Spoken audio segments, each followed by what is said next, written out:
The Gulf of Aqaba is along the most northern portion of the Red Sea, which is the most northern sea in the world to contain coral reefs.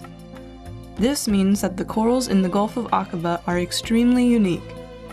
I had heard from some of my friends that diving and snorkeling in the Gulf of Aqaba is absolutely spectacular, with crystal clear waters and very high diversity of coral, which serves as ideal habitat for many different species of coral fish. My interest in seeing such amazing underwater scenery is the main reason I chose to visit Aqaba for a week-long holiday, but as you will soon see, I found that this amazing area has more to offer than I could have ever imagined. After a long flight, I arrived at the King Hussein International Airport in Aqaba, and upon stepping out of the plane was greeted by the warm air and welcoming people. The taxi ride along a pleasant road lined with date palms provided me with my first view from the land of the Red Sea.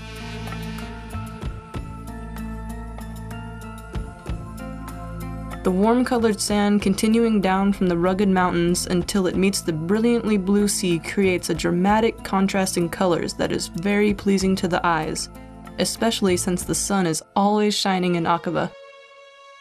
Nearby is the Royal Yacht Club, where I was lucky to meet with Captain Abu Sheikha. He toured me around outside, where I could see the elegant boats resting or going in and out of the marina.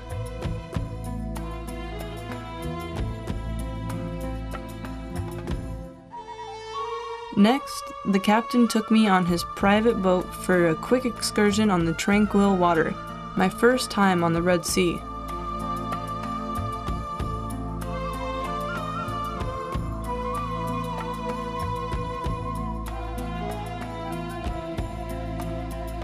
We arrived back to the club just in time to watch the sunset over Egypt from the rooftop restaurant.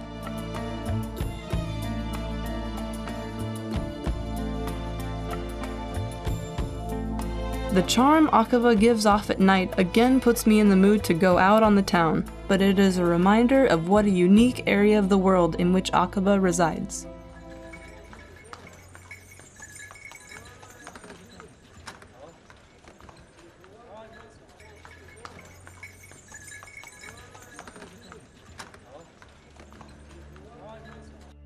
The Aqaba Special Economic Zone Authority, ASIZA, makes improvements to the area to promote tourism and thus enhance Aqaba's economy.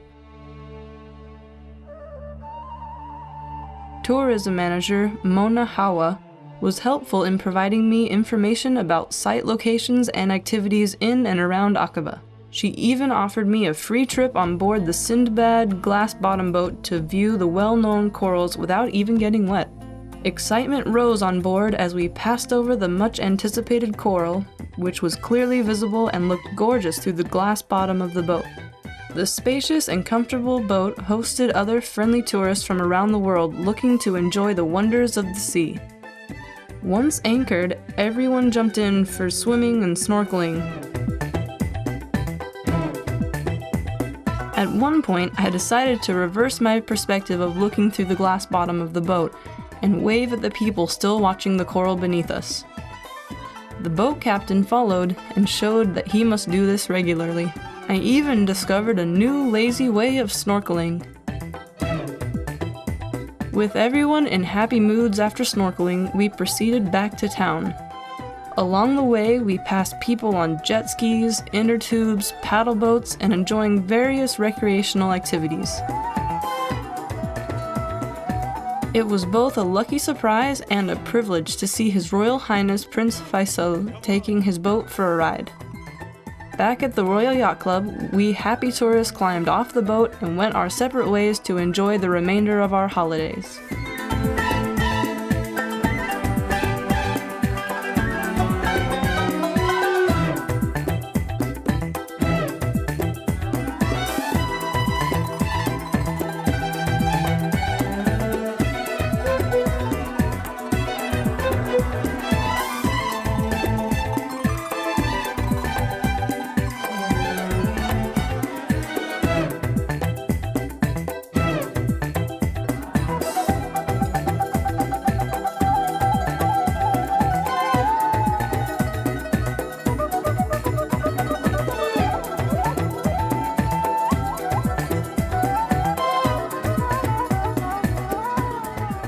The Red Sea Dive Center was recommended to me both in a guidebook and by the people at the Azisa office as the best dive center for a beginner like me to receive personal attention and instruction. Upon meeting manager Abdullah Momani, I knew I'd been given good advice because of his professionalism and consideration to my interests and concerns. He took ample time explaining to me about the different dive sites along the Jordanian coast, and since he has been diving since a young age and has done thousands of dives, he knows each site very well. We toured the shop and Abdullah showed me the scuba equipment and explained how everything works. We agreed to meet in the morning to get on board his boat and go diving. Luckily, Abdullah's other customers of the day were two other girls my age named Nikki and Julia. We were picked up on the boat and headed towards the dive site. Abdullah instructed us about helping each other, to put on our gear, how to best enter the water, and describe the sight that we are about to see, including coral pinnacles, colorful coral fish, and garden eels that are local to this specific site. After reminders of how to use hand signals to communicate in the silence of the underwater world, and how to clear our masks in the case that they filled with water, it was time to enter the sea.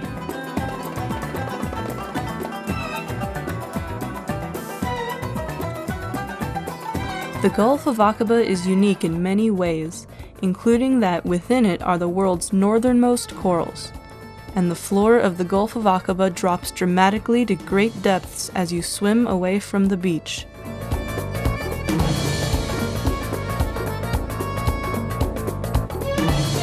As we descend to about 15 meters, I immediately start to notice the abundance of sea life around me.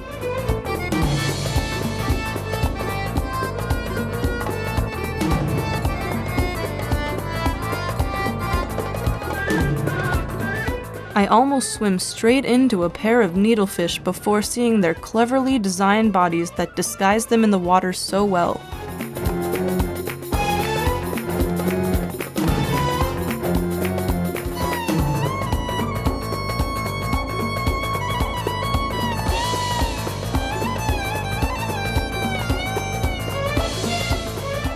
The clownfish, while so cute and charming, display their extreme territoriality whenever a diver passes by. Because of a protective mucus covering, they can live within the sea anemone's stinging tentacles, which protect it from predators. Each clownfish lives within the same anemone throughout its entire life, and in turn for the shelter provided by the anemone, the clownfish guards its home from fish who may feed upon it. This is one of the many examples of beautiful symbiotic relationships in the sea.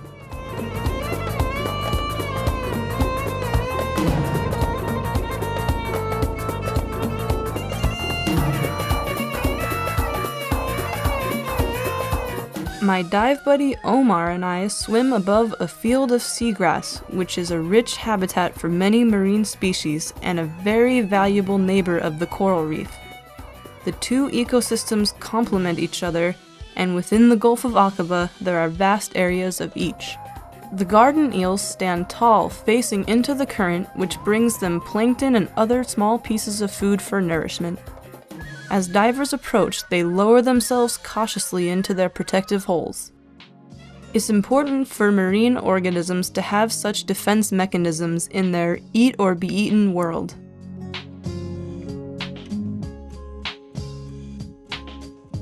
The pufferfish has one of the more amusing defense mechanisms, and when it feels threatened, pumps water into its body to inflate itself, thus increasing its size and also causing its spikes to stand out to better withstand predation.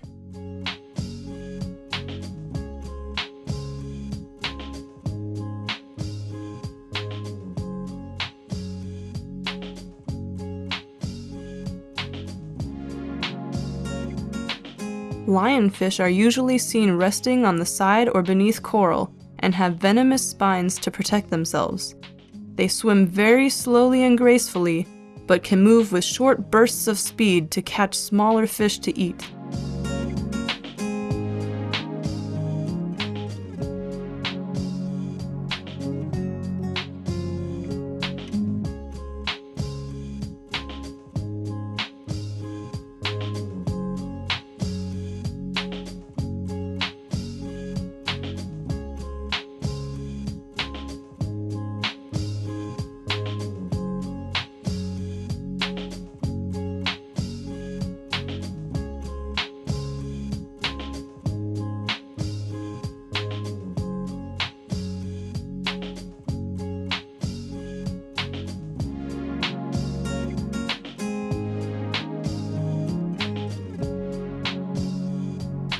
Likewise, stonefish hardly move at all, except when ambushing their prey.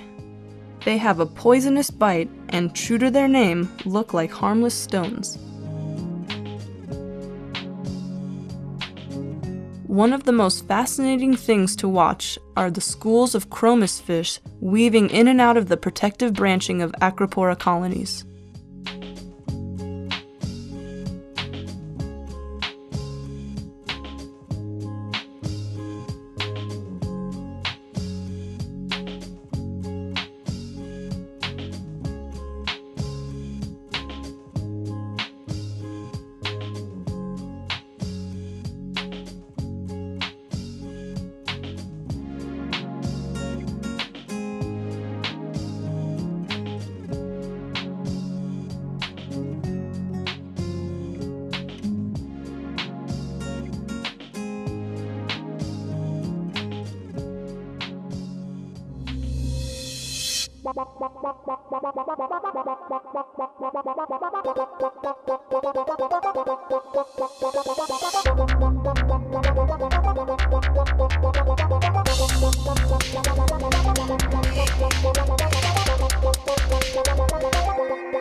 Climbing back onto the boat, we all talked excitedly about the amazing things we'd just seen.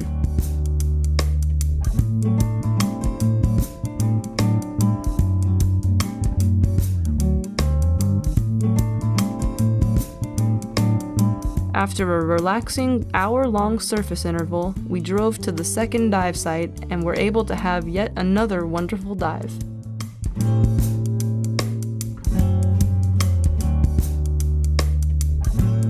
It was everything I'd hoped for and more.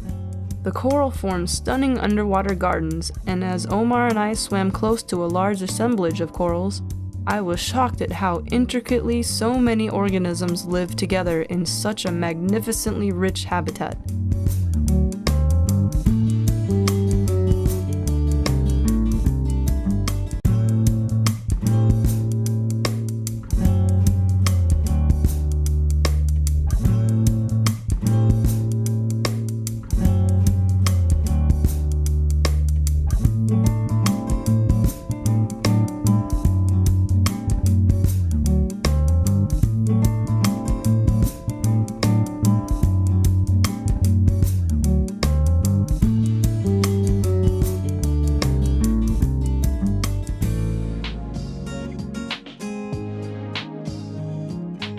Here are some soft corals growing on a pipe.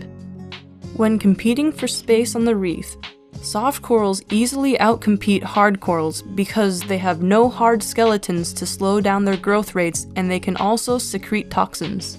Parrotfish eat both coral and the algae growing on top of coral with their hard, beak-like mouths.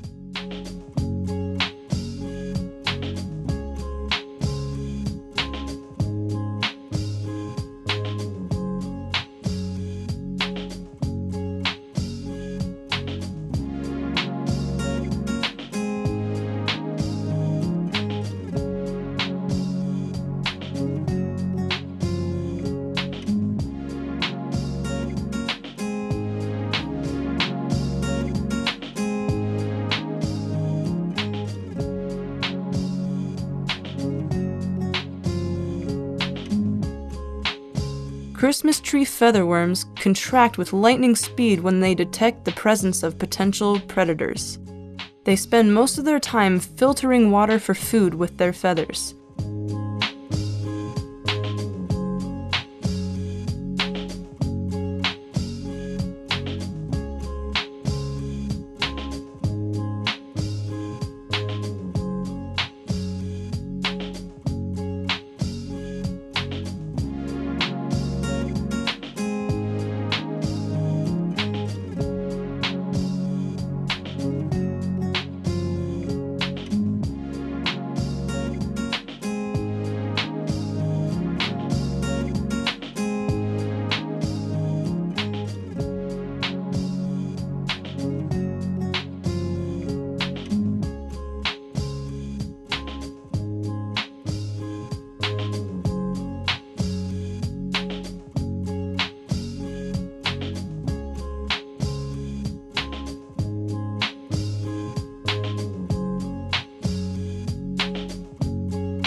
One of the main dive sites in Aqaba, the Cedar Pride shipwreck, was once a Lebanese warship.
As you can see, there are many colonies of coral growing all over the ship and especially along the propeller.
Later in the afternoon, I visited the Marine Science Station to see the aquarium and to inquire about their artificial reef project.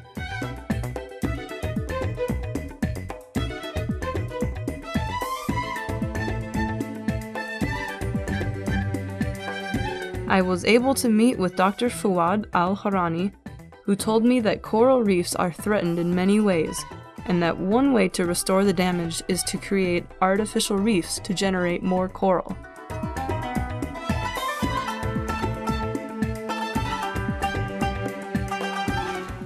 Recreational divers coming to dive in the Gulf of Aqaba and enjoying the scenes of the coral reefs in the Gulf of Aqaba are sometimes causing some damages to the corals. Of course, this is unintentionally, but if they are beginners, they usually hit a coral head from here and there, and with the accumulating effect of those recreational divers, the whole coral reef area can be impacted heavily.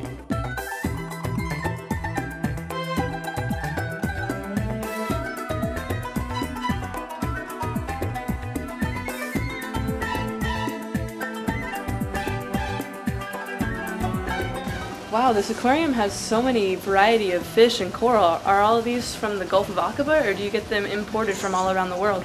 Yeah, most of them, or at least all of them, are coming from the Gulf of Aqaba here. We are not importing any type of fishes or corals, as you can see here. All of them are representative organisms from the Gulf of Aqaba. Wow, that means there's a lot of fish and coral out there. Yes, we have recorded more than 500 different species of fishes and more than 200 species of corals. That's a lot. Yeah. So the coral, I can see it's very beautiful, but I'm not exactly sure what coral is. Well, this is an animal, unlike what most of the people think, that they are only rocks or stones living or staying in the sea. Yes, or some people think that they are plants. In fact, they are animals living in association with kind of a plant, an algae. Yeah. So That's why they need light to live. So they do photosynthesis just like a plant, but still they are animals. Okay, do they eat food also? Yes, they eat just like animals from suspended particles in the water, and also they do photosynthesis through the algae. So they eat in two ways. That's interesting. Yes. And some of the coral looks soft and some of it looks hard.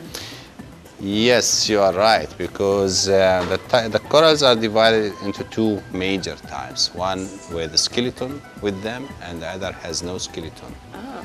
So the soft corals has no skeletons, while the hard corals have skeletons, and that's why they have different shapes.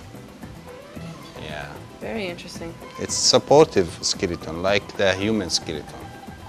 So there's so much coral, how does it reproduce or how does it grow?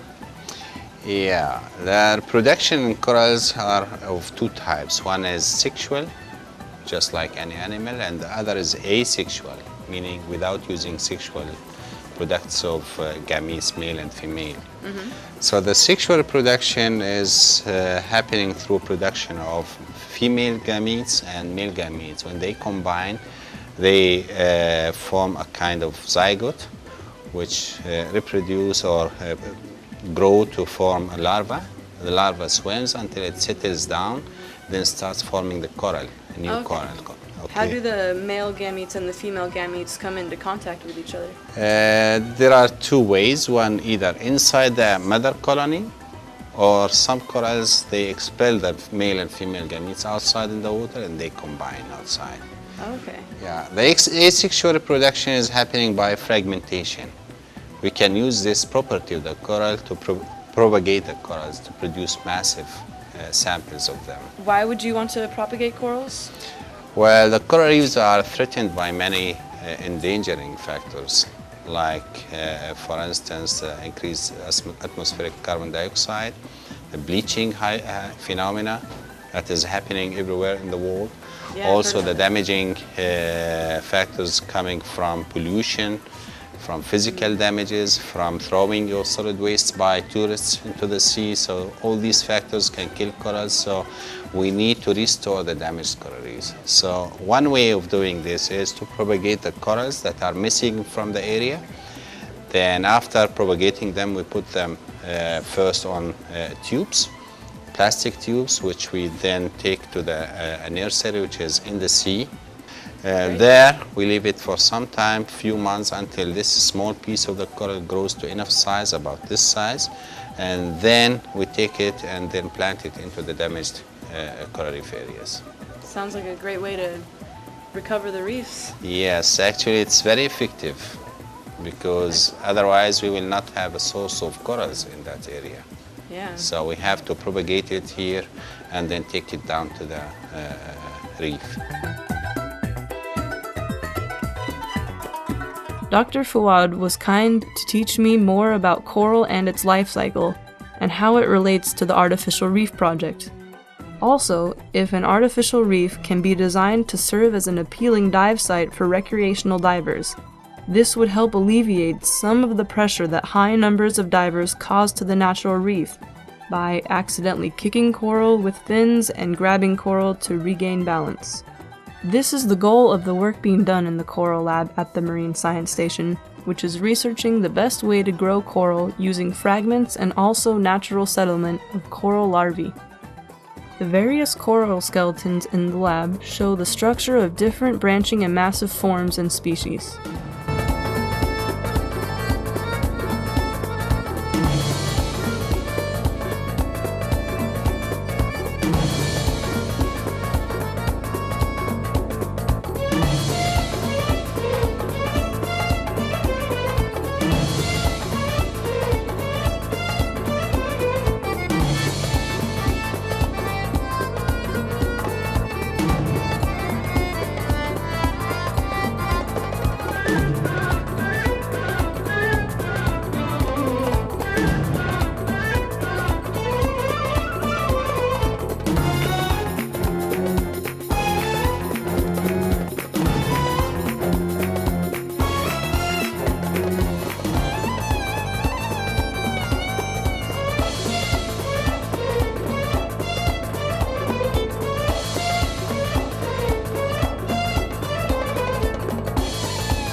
In the aquarium, I was pleased to learn the names of the many fish and other sea life I had just seen while diving. The boxfish made me laugh as it really looked like a box with fins and a cute tiny mouth.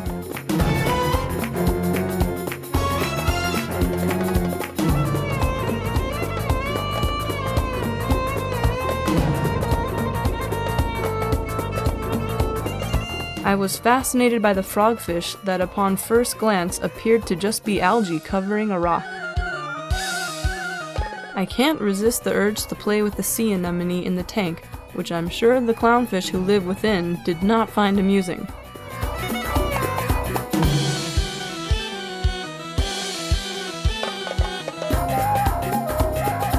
The manager of the aquarium, Jafar Migdadi, showed me how some of the animals eat. The camouflage stonefish, which Jafar explained to me is poisonous, moved with astonishing speed when presented with a fish to eat.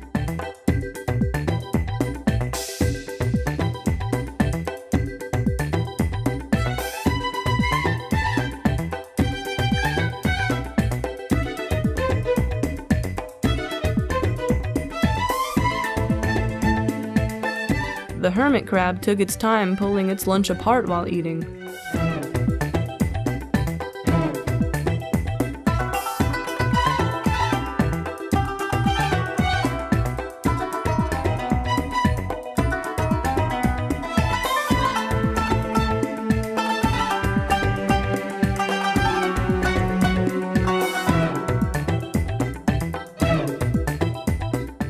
I also learned that moray eels have very bad vision and hunt their prey using primarily their sense of smell.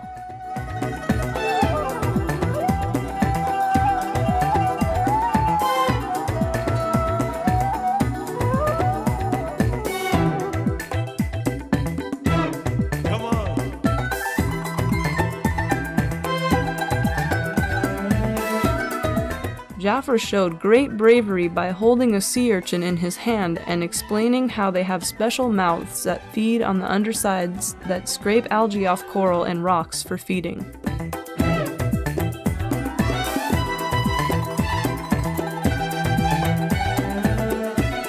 It's funny watching the fish fight over their food.